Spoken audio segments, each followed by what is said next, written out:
Avec l'aide de Dieu et votre permission, Shavua Tov, on va étudier une lettre de Rabbi Nathan, une lettre qu'il écrit à son fils, et qui parle du fondement de la foi.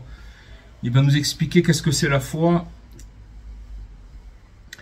Donc il dit à son fils, mon fils, sache mon fils, et grave dans ta mémoire que l'homme ne vient dans ce monde que pour acquérir la foi en Dieu. En fait, il faut savoir que on vient toute notre venue sur terre, c'est seulement pour acquérir la foi en Dieu. Qu'est-ce que ça veut dire la foi en Dieu? Ça veut dire, quand on parle de foi, alors on dit croire en Dieu. Mais la foi, c'est pas ça. C'est pas la croyance en Dieu. La croyance en Dieu, c'est quelque chose de très très minime par rapport à quand on parle de la foi. C'est-à-dire que c'est quelque chose de très très infime. C'est une foi très très infime de croire en Dieu. Croire en Dieu, ça veut dire que tous les événements qui se présentent à nous, il faut savoir qu'ils viennent de Dieu et que c'est voulu par Dieu et que c'est pour notre bien. C'est ça la foi.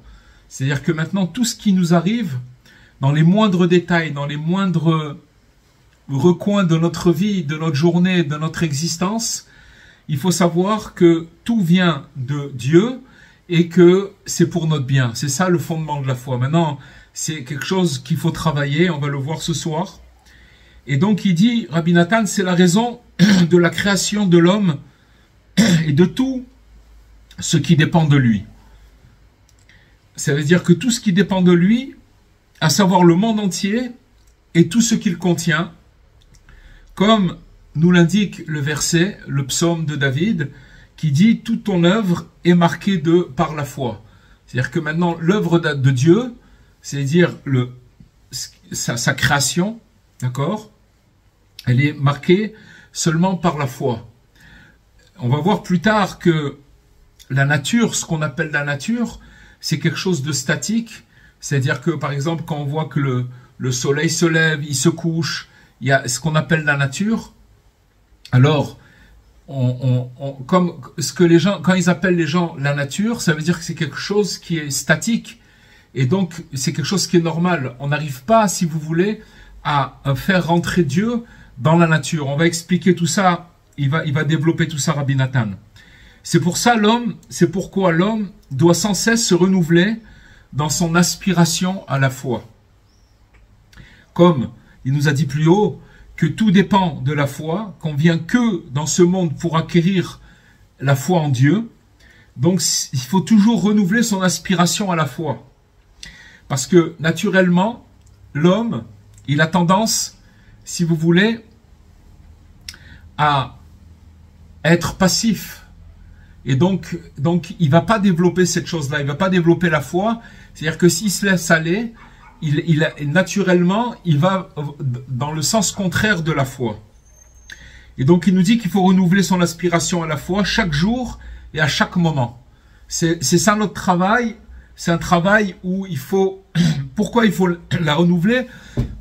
Parce que tout simplement, il se présente sans cesse des situations nouvelles dans notre vie. Parce que la vie, le monde, il court, il va très très vite. Il va à une allure phénoménale. Et donc, si de l'autre côté, on renouvelle pas notre aspiration à la foi, chaque jour, à chaque moment, alors on est complètement perdu. Dans la mesure où, si vous voulez, on n'arrive pas à voir que tout ce qui se passe avec nous, c'est Dieu. En effet, bien que la foi nous vienne en héritage de nos ancêtres, on a reçu notre foi de nos ancêtres, des patriarches. Quand Abraham, le premier patriarche, il a abandonné l'idolâtrie, parce qu'il a commencé à comprendre qu'il y avait autre chose que les dieux. C'est pas qu'il y avait autre chose, c'est qu'il y avait un Dieu. Il a compris ça par sa recherche. Donc, si vous voulez, c'est lui qui a amené la foi sur terre, qui avait un seul Dieu. C'est ça la foi. C'est de savoir qu'il y a un seul Dieu. Si les idolâtres, ils ont un Dieu pour chaque chose, hein, qui est le Dieu de ci, de ça, etc. Et donc, si vous voulez, le monde, il marche avec plusieurs forces, d'après c'est ça l'idolâtrie. Alors que les peuples monothéistes, ils s'accordent à dire qu'il y a un seul Dieu. Maintenant, le peuple juif, lui, comme il vient du patriarche Abraham, donc tout ça, on l'a reçu en héritage de lui, puisque c'est lui qui a amené sur terre cette notion que Dieu, il est un, il est unique, l'unicité de Dieu. Et c'est là son fondement, ce qui consiste à s'appuyer sur nos ancêtres vénérés et à suivre leur voie. Donc ça veut dire qu'on l'a reçu en héritage. Le peuple juif, il a reçu ça en héritage, mais c'est quelque chose qui se renouvelle et il faut toujours suivre leur voie, c'est-à-dire se connecter à nos patriarches puisque la foi, elle vient de là-bas. Et il ne faut pas se contenter seulement de ça. Au contraire, l'homme, ça veut dire ce qu'il nous dit là, c'est que naturellement, on a reçu en héritage de nos patriarches la foi. Seulement, il ne faut pas se contenter de ça. C'est quelque chose qui est latent, c'est quelque chose qui est en nous. C'est quelque chose, c'est une dose c'est comme Obélix, il est tombé dans la potion magique. Alors, nous aussi, on est tombé dans une certaine potion, mais seulement, c'est une certaine, si vous voulez, c'est quelque chose qui est latent. C'est quelque chose qui doit se développer. C'est un point de départ. Mais si on ne le développe pas, alors on ne peut pas fonctionner. Si on ne développe pas cette foi, on ne peut pas fonctionner. Donc, il nous dit que il ne faut pas se contenter seulement de ce qu'on a reçu en héritage. Au contraire, l'homme, il doit d'autant plus attirer vers lui la foi sacrée. Chaque jour, sans relâche. Et de façon nouvelle. C'est-à-dire que chaque jour, puisqu'il y a des événements nouveaux qui se présentent à nous, chaque fois, chaque jour. Donc, si vous voulez, le remède, c'est qu'on doit renouveler notre foi en parallèle, chaque jour, d'une façon nouvelle. Et ce, en y mettant tout son cœur et toute son âme. Et en approfondissant son savoir dans ce domaine, de nouveau, chaque jour. Ça veut dire qu'ici, il nous explique que la foi, c'est quelque chose qui se développe. C'est comme un muscle. C'est quelque chose qui se développe. Il faut s'entraîner dans la foi. Il faut étudier ce précepte, ces notions. Il faut se balader dans toutes ces notions-là. Chaque jour, tous les jours de nouveau. Comme c'est marqué dans le premier paragraphe du schéma Israël, Les paroles que je t'ordonne aujourd'hui seront gravées dans ton cœur. C'est-à-dire que 3 fois par jour, on lit le schéma. Et quand on le lit, alors on ramène, après avoir fait le schéma Israël, écoute Israël, après dans le premier paragraphe, il dit que les paroles que je t'ordonne aujourd'hui seront gravées dans ton cœur. Donc c'est quelque chose de... Et nos sages, ils nous disent, qu'ils déduisent de la mention du mot aujourd'hui, qui est marqué dans ce verset-là, dans ce verset, que chaque jour, sans exception, ces paroles seront comme nouvelles à tes yeux. Donc c'est quelque chose qu'il faut renouveler, et c'est un travail. Et elles ne t'apparaîtront pas, point, comme un dogme ancien. Faut pas le voir comme quelque chose d'ancien que l'homme a tendance à négliger, mais plutôt comme une ordonnance royale qui est toute fraîche. C'est-à-dire que maintenant, on vient de recevoir ce commandement, on le dit le matin, on le dit le soir et on le dit avant de dormir.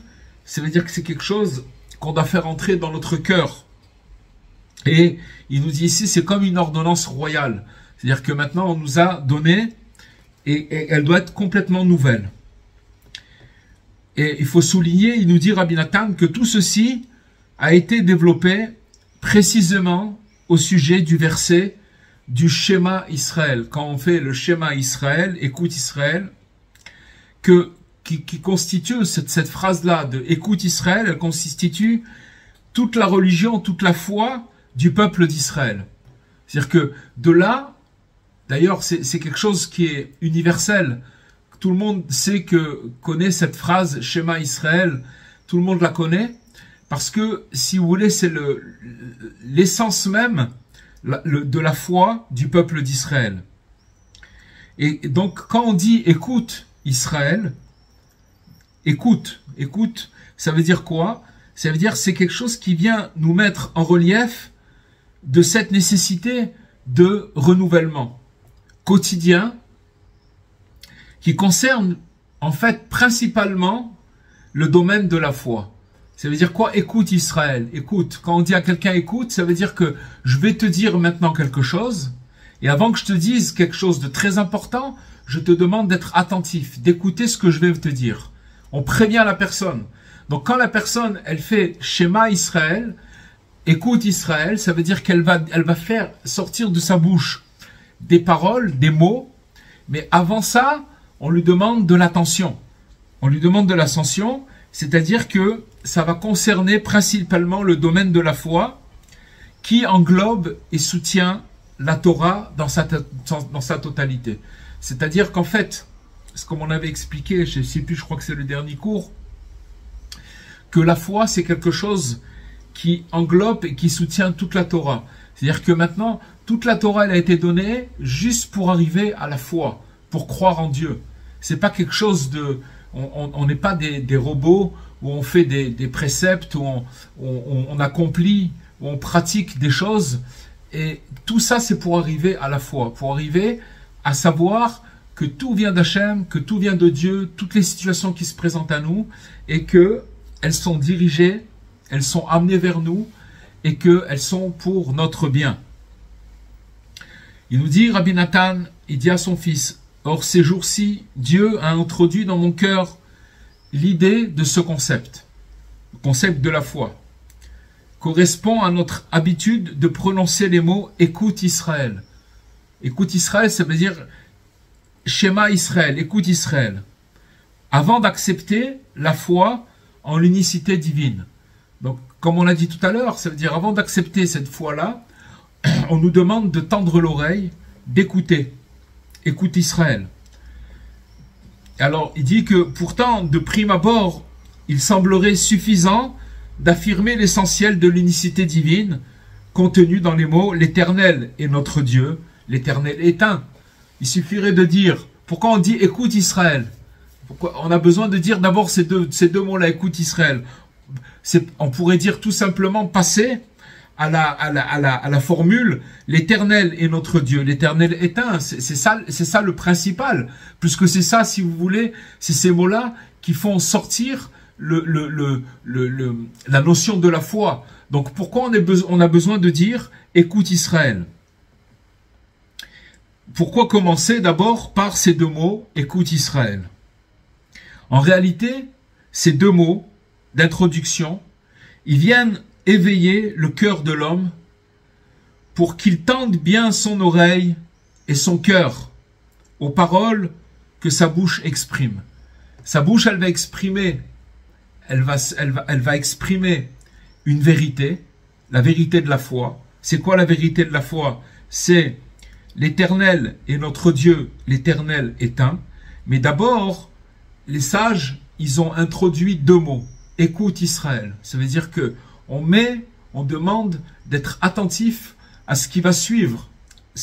Et ça veut dire que l'Éternel est notre Dieu, l'Éternel est un. D'abord, on doit dire écoute Israël. Et donc, c'est une introduction qui vient éveiller le cœur de l'homme pour qu'il tende son oreille et son cœur aux paroles que sa bouche exprime. De plus, il nous dit Rabbi Nathan que c'est une invitation à porter à chaque fois un regard tout à fait nouveau sur ses propos. Parce que c'est quelque chose qu'on répète, qu'on dit 3 fois par jour. Donc, si on les répète comme un perroquet, automatiquement, ça va devenir quelque chose de commun. Et il va avoir aucune... c'est pas quelque chose de nouveau. Donc, on nous demande, par ces deux mots, écoute Israël, que lorsqu'on déclare quelque chose de nouveau, c'est quelque chose de nouveau. Attention, je vais te dire quelque chose de nouveau. Écoute bien. On prévient d'abord en ces termes, écoute bien ce que je vais te raconter. C'est ceux qui expliquent la présence de ces deux mots, écoute Israël. C'est ça qu'ils disent les sages. Pourquoi on dit d'abord écoute Israël? C'est parce que c'est tout ce qu'on a expliqué maintenant. C'est pour prononcer avant l'affirmation de la foi en l'unicité divine. Donc on se prépare, c'est une préparation, c'est un préambule. C'est comme si on allumait un spot à une personne, on lui fait un signe, on lui dit écoute bien ce qui va se passer maintenant. Ils viennent donc réveiller le cœur des enfants d'Israël pour qu'ils tendent bien l'oreille et le cœur à leurs propos, afin que ces derniers revêtent à leurs yeux une apparence complètement nouvelle. En fait, ce qu'on est en train de dire maintenant, c'est que ça change complètement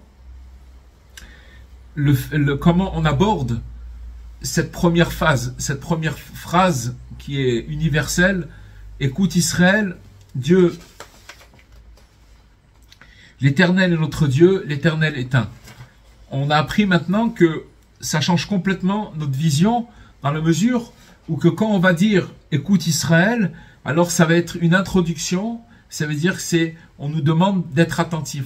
On demande, et quand nous on le dit, alors on s'éveille à nous-mêmes. Ça veut dire que notre bouche, ce qui va sortir de notre bouche, ça doit rentrer dans nos oreilles. C'est comme si c'est une personne extérieure qui nous le dit. On se le dit, on se le répète à soi-même. Et il nous dit Rabbi Nathan, je voudrais également faire remarquer que nos sages de mémoire bénie, ils ont déduit dans le traité Brachot, dans le Talmud de Brachot, le traité de Brachot, que ce verset qui commence par le verbe écoute,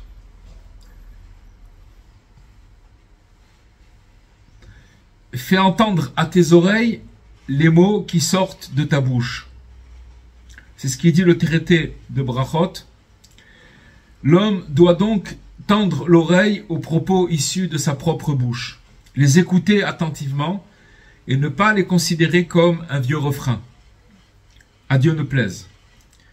Ainsi, bien que le fondement de la foi remonte à bien longtemps, puisqu'il prend sa source chez les ancêtres de nos pères vénérés, et que cela en constitue l'essentiel, il n'en reste pas moins que chaque jour, l'homme doit percevoir et accepter dans son cœur la foi d'une façon nouvelle.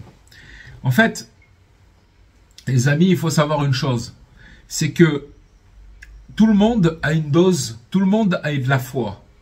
Seulement cette foi-là, c'est une matière qui est inerte dans la mesure où elle n'est pas exploitée.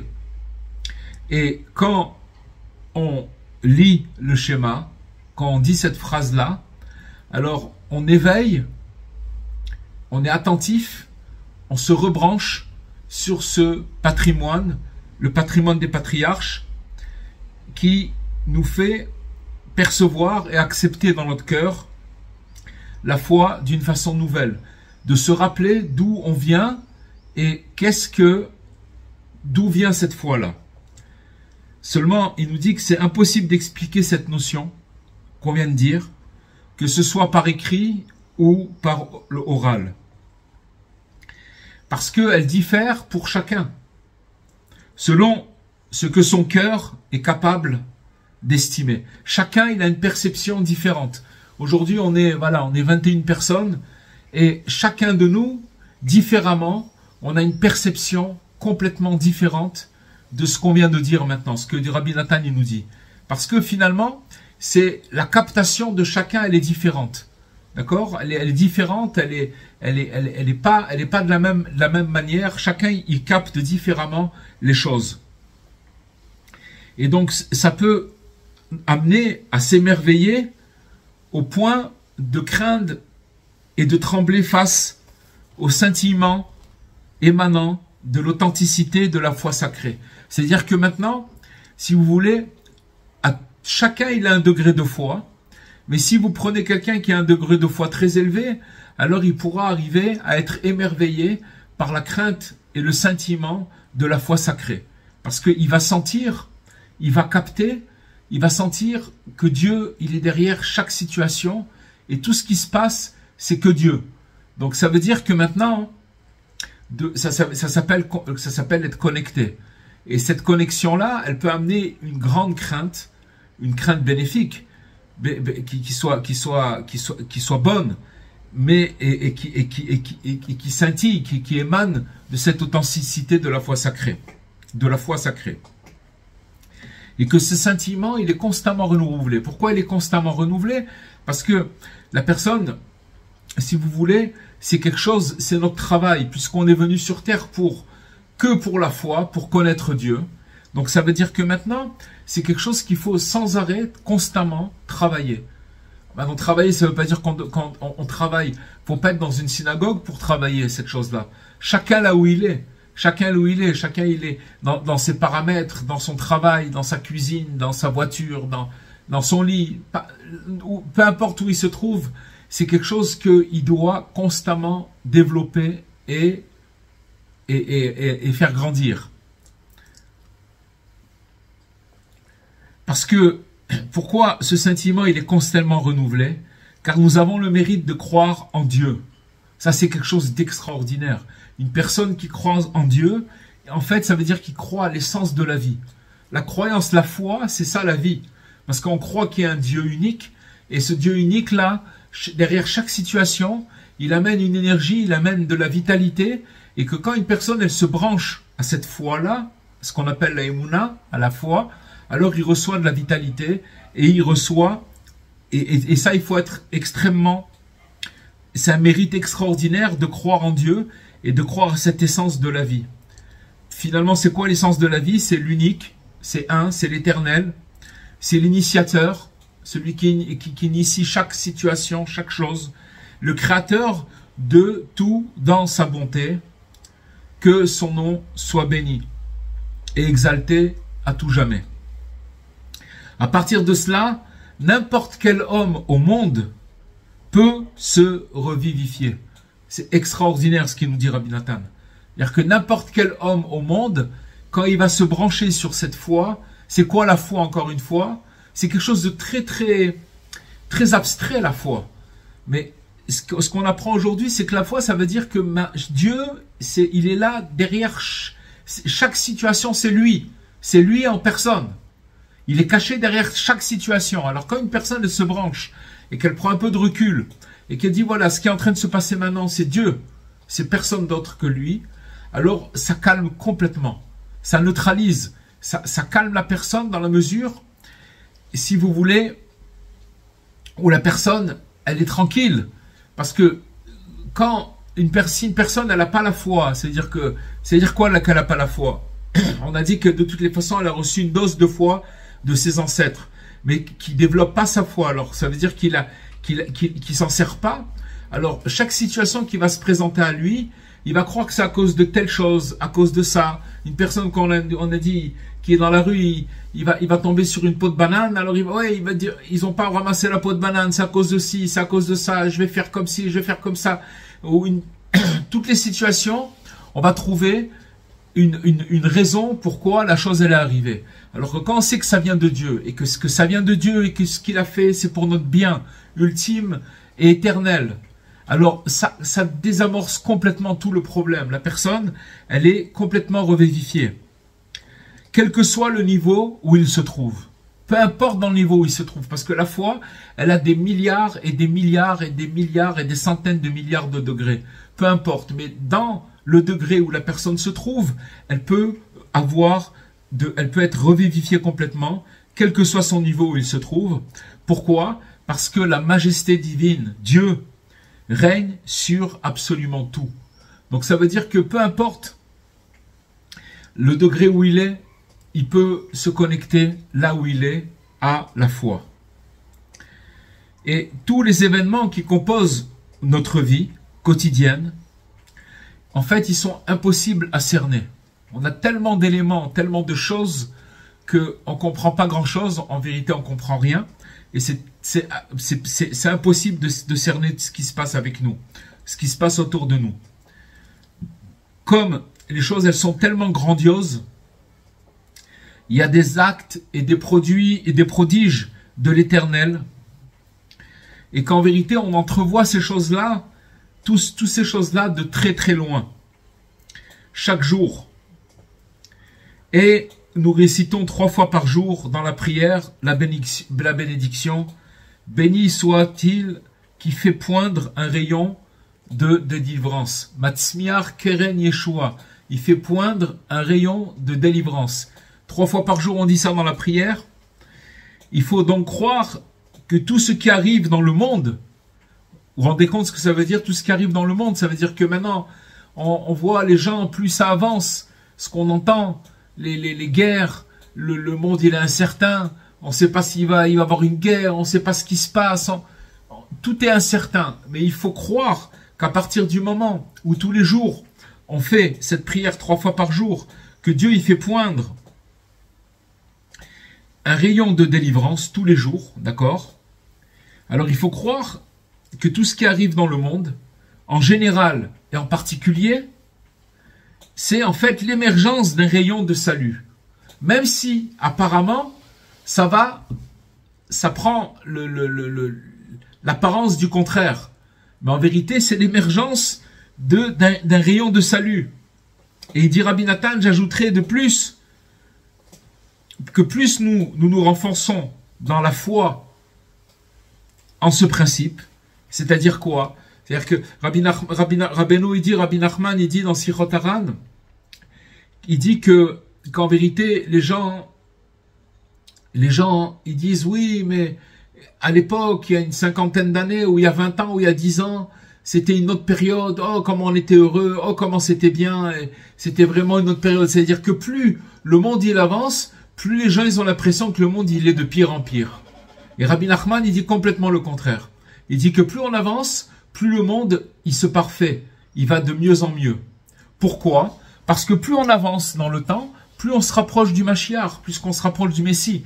Donc ça veut dire que le monde il est de mieux en mieux, il va de mieux en mieux. Même si apparemment, logiquement, alors on a l'impression que ça part complètement en vrille, complètement en cacahuète, que ça va pas du tout, mais en vérité, c'est pas vrai, puisque, comme il nous dit, que il y a l'émergence d'un salut qui a un rayon qui pointe un rayon de délivrance, qu'Hachem il fait poindre un rayon de délivrance.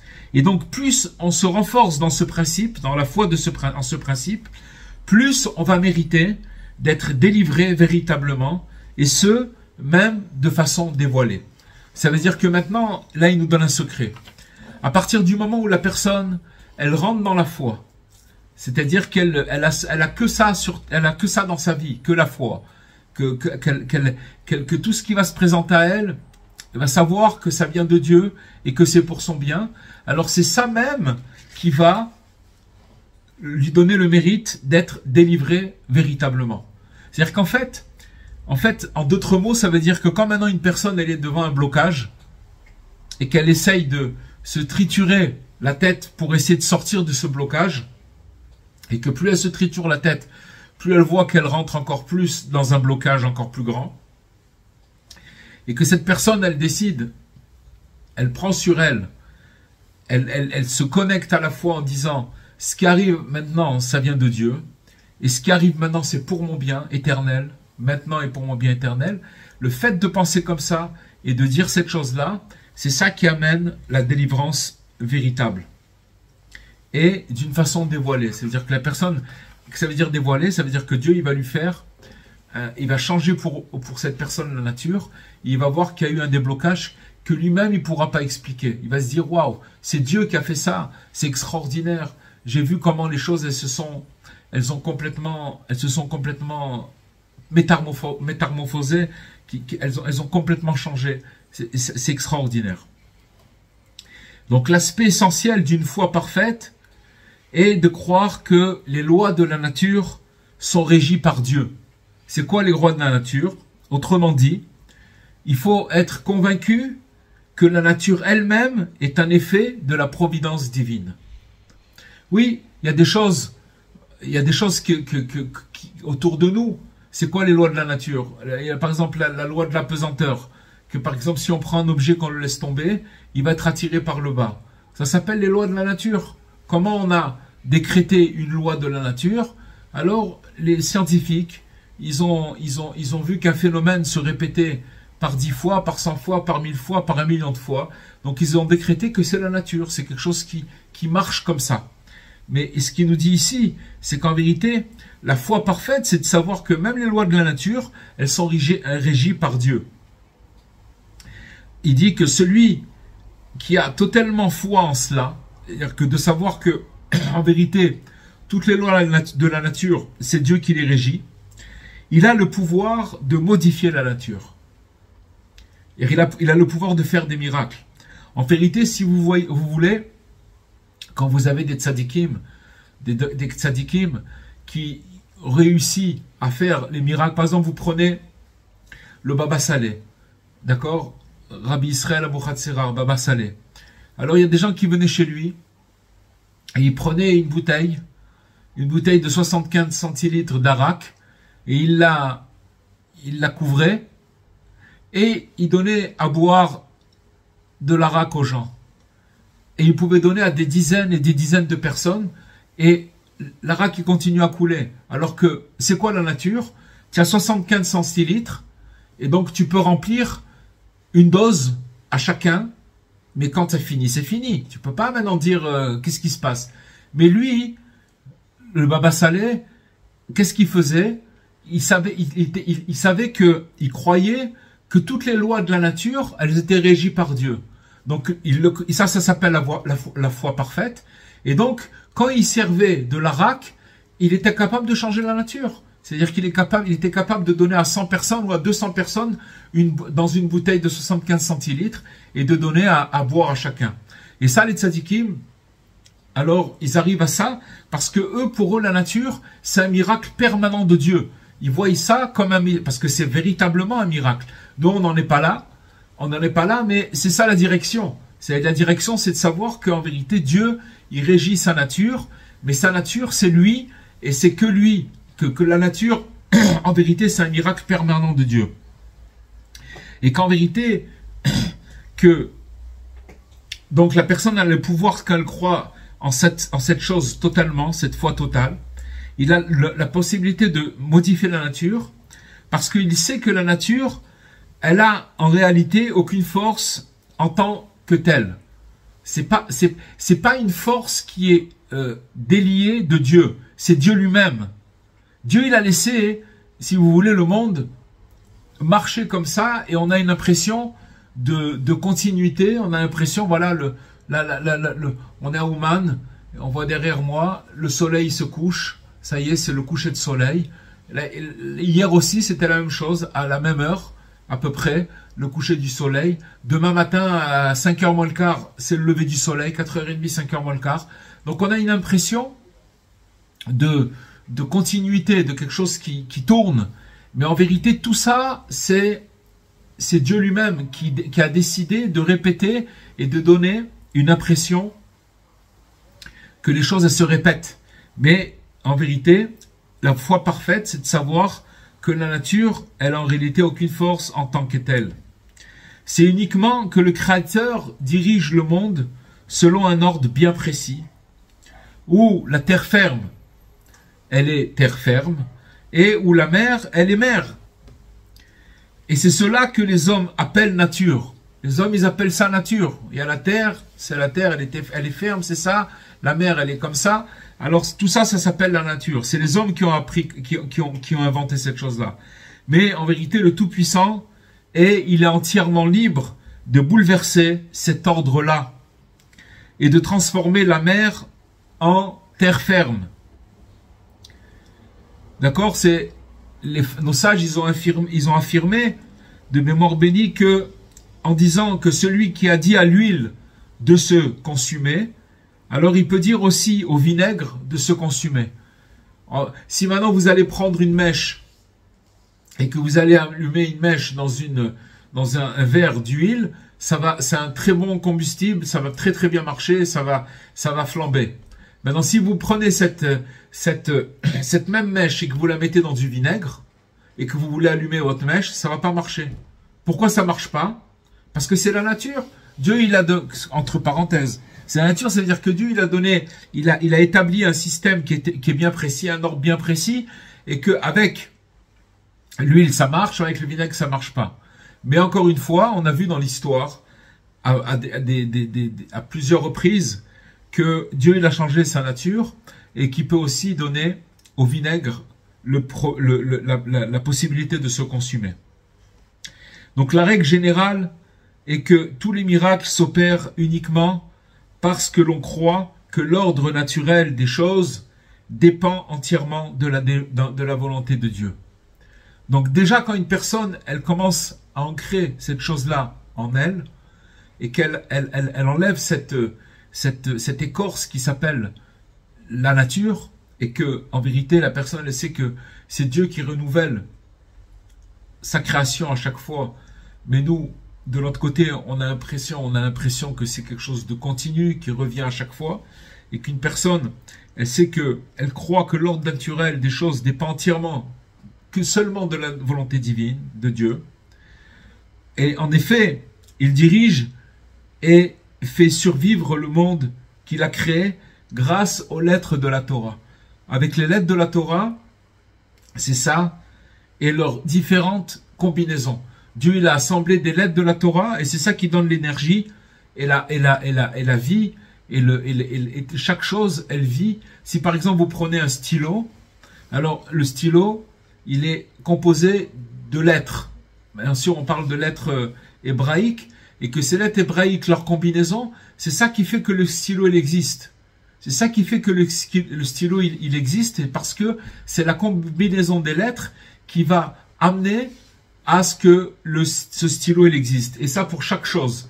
Donc c'est des combinaisons de lettres de Torah qui font que la chose elle existe. Et celui qui a conscience de tout cela possède la capacité d'opérer des miracles prodigieux et de transformer la nature, puisqu'il sait que toute chose est un effet de la volonté divine. Alors de plus on va ancrer ça en nous, même si on n'arrive pas à faire des miracles, mais on va croire que il y a des choses qui sont possibles et qui peuvent changer. Il y a des fois on est tellement coincé et carré dans notre esprit qu'on dit mais non, mais ça peut pas marcher, c'est pas possible. Pourquoi? Parce qu'on croit à la nature des choses. On croit que les choses, en vérité, c'est pas vrai. Chaque chose, elle a une vitalité qui se renouvelle. C'est ça qui nous donne l'impression que la chose, elle est là et qu'elle bouge pas, elle est statique.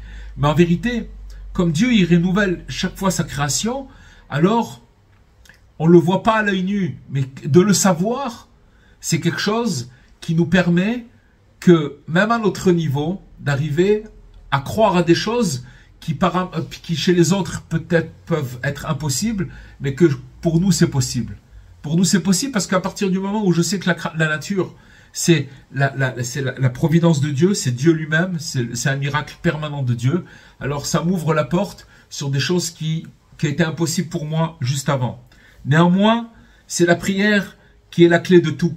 La prière, c'est la clé de tout. La prière, en fait, ça nous fait montrer que on va à l'encontre de la nature. Parce que quand quelqu'un y prie, c'est qu'il croit qu'il y a une énergie, l'énergie de Dieu, qui transforme tout, et que, voilà, il y a combien de fois on a vu des gens qui avaient un problème de santé, et que le problème, il est parti. Aller expliquer quoi, comment, c'est inexplicable. Et tout ça, c'est quoi? C'est que maintenant, la nature, c'est que maintenant, vous allez, que Dieu préserve. Chez un docteur, le docteur, il a fait 7 ans ou 10 ans de médecine, et lui, il va dire, non, c'est comme ça, voilà. C'est des tablatures, c'est des tableaux, alors voilà, vous avez ce problème, ah oui, ben voilà, c'est comme ça, et apparemment, il n'y a pas trop de solutions, vous allez être obligé de prendre un cachet pour votre vie entière, voilà. Ils ont décrété ces choses-là. C'est complètement faux. C'est complètement faux, c'est pas vrai du tout. Une personne qui développe ce qu'on est en train de parler maintenant, c'est-à-dire la foi totale de savoir que même la nature, c'est Dieu lui-même. Alors, et donc, il parle de la prière ici, car cette fameuse conscience qui permet que des miracles se produisent ne peut être atteint à chaque fois que grâce à la prière. D'accord? Parce que si vous voulez, comme on a dit, ce qu'on a appris aujourd'hui, ce soir, c'est des choses qui nous parlent et qu'on peut comprendre au niveau intellectuel. Mais au niveau intellectuel, c'est pas quelque chose qui reste. Pour ça que quand on dit écoute Israël, c'est quelque chose qu'on doit faire entrer dans notre cœur et qui doit être nouveau chaque jour. Quand c'est nouveau chaque jour, ça veut dire qu'on a été touché, on a été étonné chaque jour de cette nouvelle foi. Pourquoi, de toutes les façons, pourquoi la Torah, elle nous enjoint de lire le chemin 3 fois par jour? Tout simplement parce que la vie, ce qui s'est passé ce matin, le soir, ou même l'après-midi, ou même quelques heures après le matin, on est déjà dans une autre configuration totale. Rabbi Nachman, il disait, si je suis dans le même degré le soir comme j'étais le matin, j'ai plus de raison de vivre. C'est-à-dire que c'était quelqu'un qui, sans arrêt, il s'élevait par rapport au changement qui se passait dans lui. Il sentait tout ce qui se passait dans le monde, etc. Avec lui-même, dans le monde, par rapport. Et donc il était constamment en développement de la foi, puisque de toutes les façons, ce qui nous dévoile Rabbi Nathan aujourd'hui, dans des mots simples, c'est que on doit, si vous voulez, si vous voulez, constamment développer la foi. Ça, c'est pour pouvoir tout simplement vivre. Sinon, c'est pas possible. Sinon, c'est impossible de vivre. Il dit, et si j'avais réussi à vous inculquer le principe sur lequel le désespoir n'existe pas, c'est-à-dire, c'est quoi vous inculquer le principe que le désespoir n'existe pas? Ça veut dire que maintenant, j'ai tellement étudié, me suis tellement attaché aux enseignements de Rabbi Nachman, je les ai entendus, j'ai prié pour ça, j'ai pris des grosses claques, et ça m'a aidé avec ces enseignements de tenir et de garder le cap. C'est ça que il dit Rabbi Nathan, que si j'avais réussi à vous inculquer le principe selon lequel le désespoir n'existe pas, parce que le désespoir n'existe pas, c'est une phrase. Mais cette phrase-là, elle commence à vivre quand la personne, elle se retrouve dans des problèmes, quand elle se retrouve dans des difficultés. C'est là où on voit si cette phrase-là, elle est rentrée dans le cœur de la personne. D'accord? Donc, il dit Rabbi Nathan, si j'ai réussi à vous inculquer le principe selon lequel j'avais seulement réussi à ça, selon lequel le désespoir n'existe pas, alors nous nous estimerions satisfaits, heureux.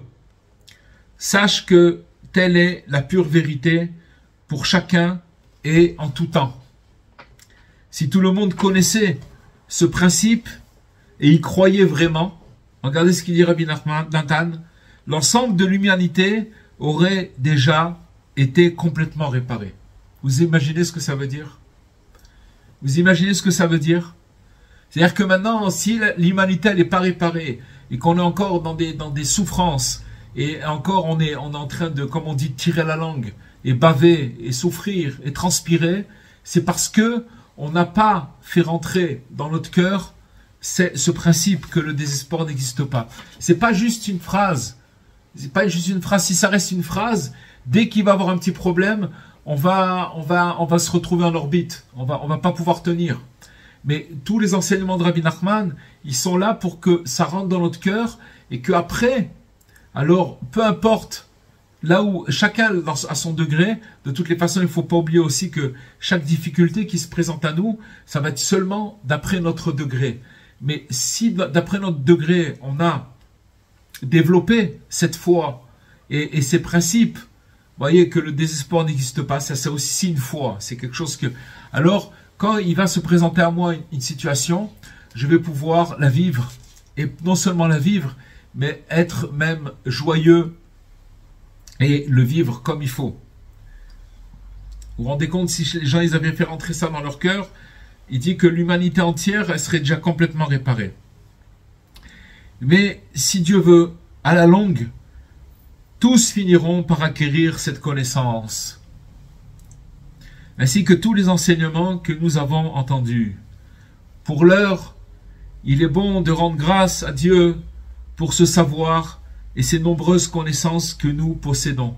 Vous vous rendez compte ce que ça veut dire, Rabbi Nathan, ce qu'il est en train de dire? Nous, on est des gens où on est par rapport à Rabbi Nathan, où on se trouve, on est complètement dans la boue. Et regardez que la force qu'il nous donne, parce que il nous dit d'un côté que si toute l'humanité avait ce savoir et cette foi-là, alors le monde y serait réparé.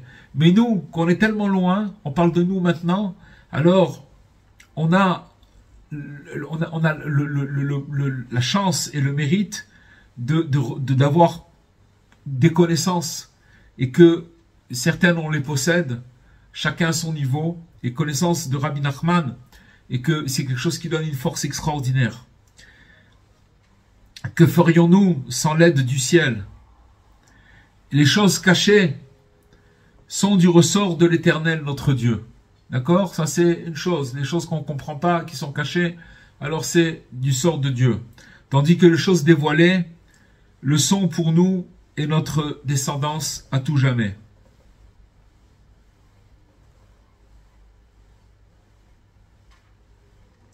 Alors il dit, pour terminer, nous nous sommes essentiellement entretenus à cette occasion de ce qui est écrit dans cette fameuse leçon au sujet de la parole de nos sages.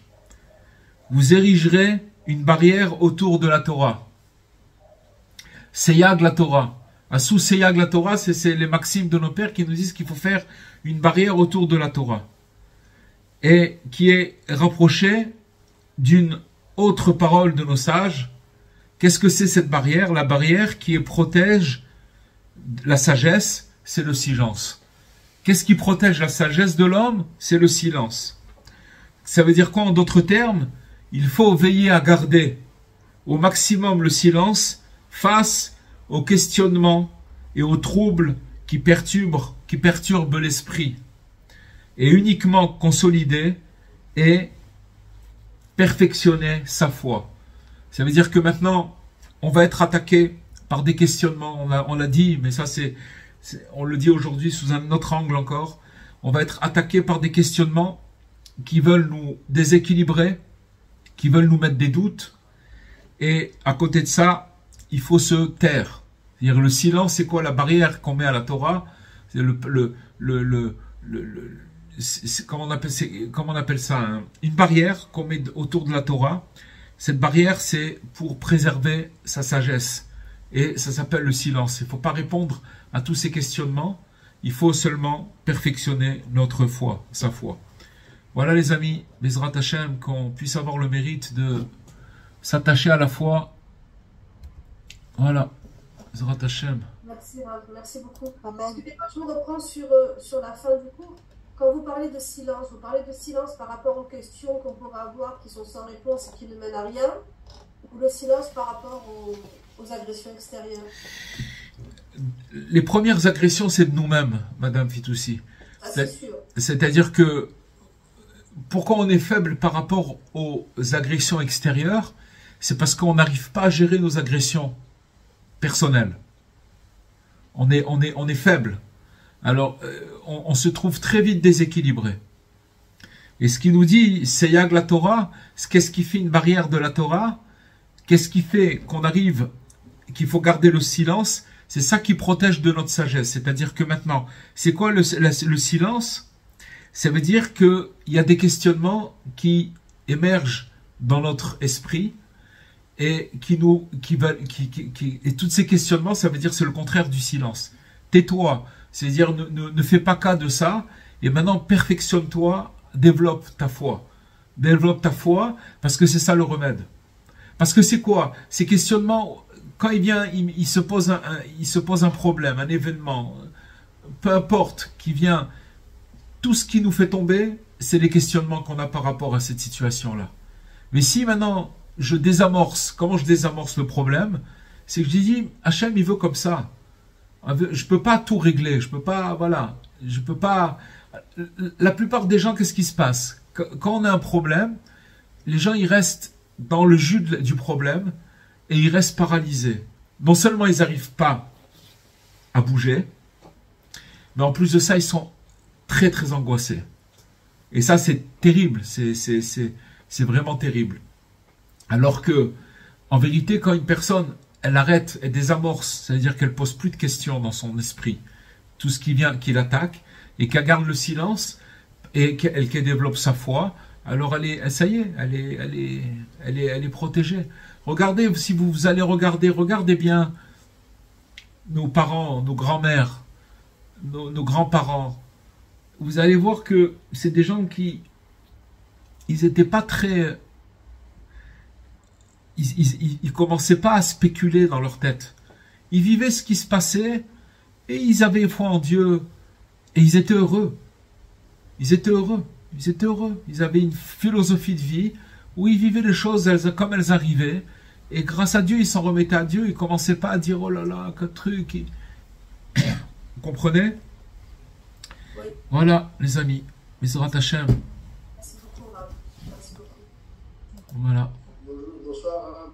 Une question, s'il vous plaît. Alors, comment vous m'entendez? Oui, je vous entends, M. Charbit. Alors, je voulais juste citer Aline Matrufa 457. Comment vous conciliez ça avec votre cours?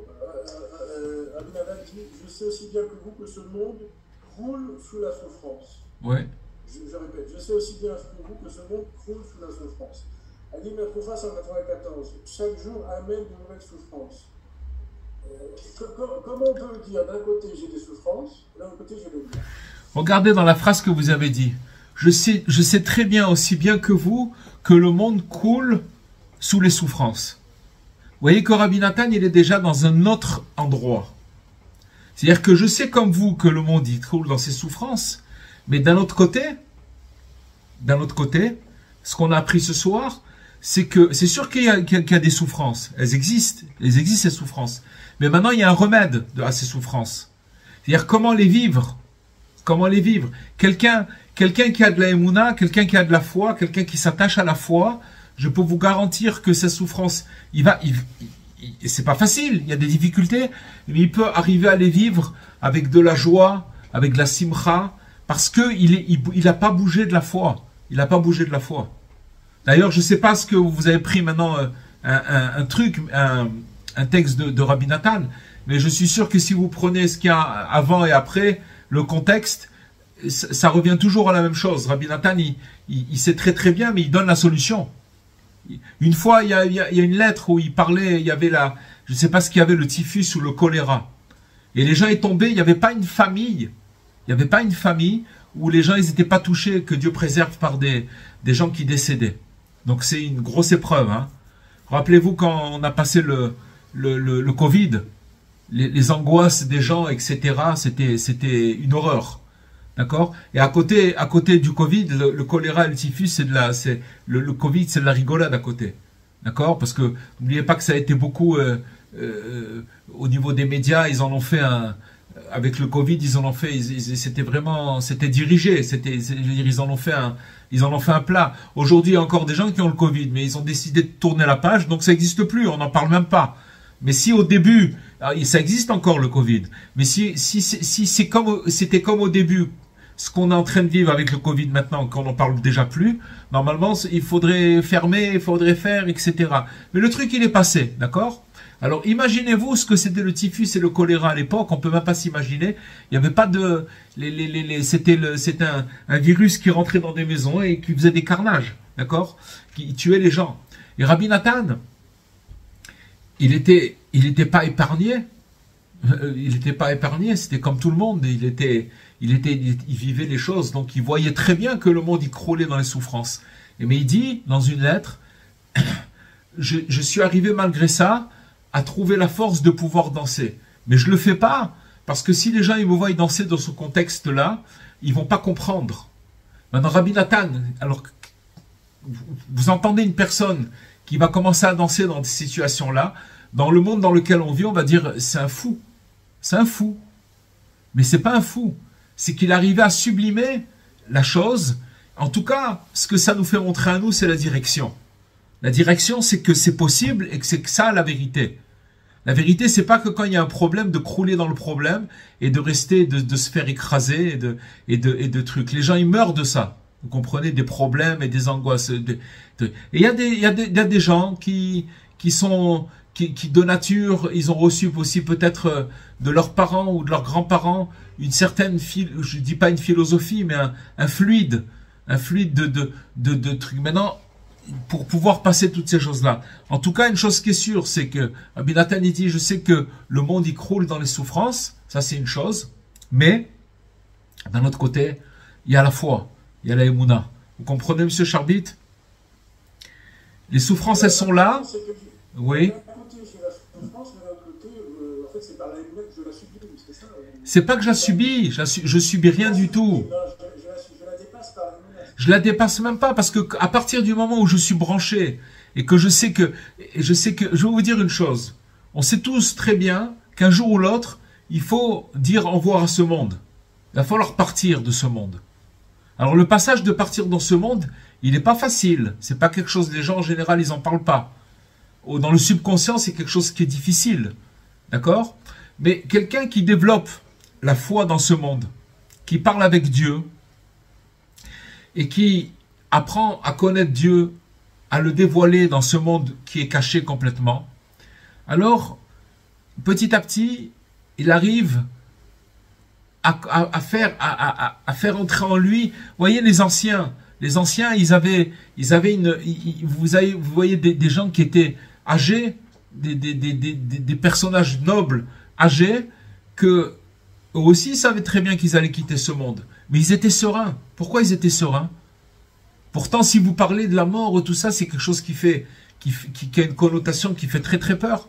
Pourquoi? Parce que ils ont vécu leur vie avec la Emouna. Et même ce passage-là, de quitter ce monde-là, il faut le quitter avec de la Emouna. Donc finalement, la réponse à tous les problèmes, c'est de développer ce muscle et de le développer, parce que toute la Torah, elle a été donnée que pour ça, pour connaître Dieu. Comment on peut le connaître? Par la foi, de savoir que tout ce qui arrive dans ce monde, c'est que lui, c'est lui, c'est Dieu, il fait ça pour mon bien, et c'est pour mon bien à moi, c'est-à-dire que je dois même remercier pour ça. Alors, c'est sûr que on est loin, chacun là où on est loin, chacun on a une dose d'Emouna, mais on est loin, mais c'est quelque chose qu'il faut développer. Développer par rapport à tout ce qui se passe dans le monde, qui avance tous les jours à une vitesse vertigineuse. Ça avance très très très très vite, très vite. Alors de l'autre côté, il faut voilà, on a besoin de ça. C'est quelque chose de très très important.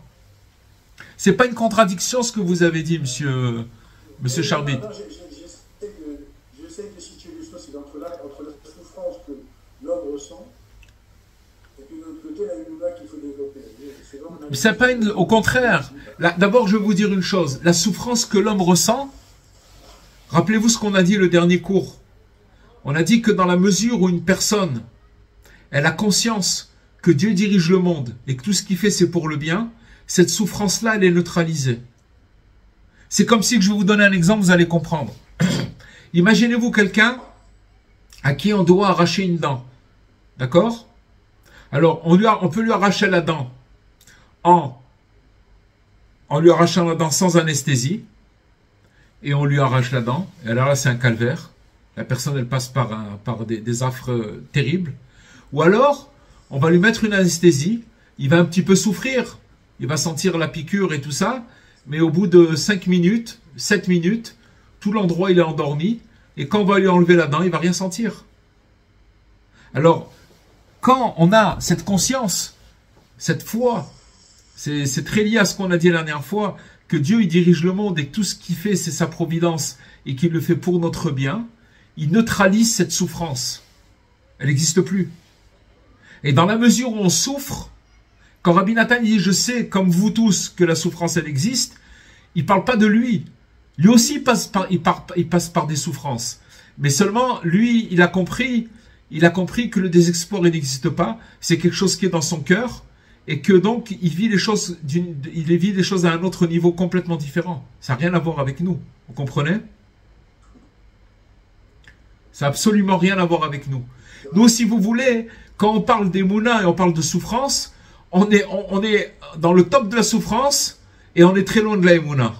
Par rapport aux souffrances qu'on a. Parce que les souffrances, si on souffre, c'est parce qu'on n'a pas cette conscience. Donc à nous de développer cette conscience, c'est tout. Dans la mesure où on la développe, on va être libéré. On va être libéré. Oui, alors? Parce que il sait que le monde il croule dans la souffrance. Il le sait. Lui, il le sait. Mais ça ne veut pas dire que lui, il est dedans. Dans la mesure où quand il dit ça, sachez que vous croulez dans la souffrance. Et maintenant, voilà, ce qu'il faut, à côté, parallèlement, il faut développer cette chose-là. C'est le cours de la semaine dernière. On a étudié ça la semaine dernière. Que la souffrance de nous tous, elle vient du fait que la personne, elle n'a pas la conscience que tout ce qui est en train de se passer avec elle, ça vient de Dieu et que c'est pour son bien. Dans la mesure où il va développer ça, seulement on est loin de ça. Alors, dans la mesure où il va développer ça, il va enlever la souffrance. Et dans la mesure où on arrive dans notre petit niveau à développer cette chose-là, dans cette mesure-là, on est libéré de notre truc. Parce que n'oubliez pas une chose, c'est que, encore une fois, la souffrance et les problèmes dans lesquels on est confronté, ils sont calculés par rapport à notre âme, par rapport à notre capacité de recevoir la chose, par rapport à beaucoup de paramètres que Dieu il calcule au millimètre, que c'est pas quelque chose pour nous faire crouler. On croule sous la souffrance quand on n'a pas la conscience que tout ce qui fait Hachem, c'est pour notre bien et que c'est exactement mesuré par rapport à notre capacité. Alors là, ça s'appelle vraiment la souffrance. Comme il y a quelqu'un qui dit que quand quelqu'un, pourquoi on a des questions? Celui qui a des questions, c'est parce qu'il n'a pas d'émouna. S'il n'a pas de foi. Celui qui a de la foi, il n'a plus de questions. Même s'il passe par des trucs, c'est plus des questions pour lui.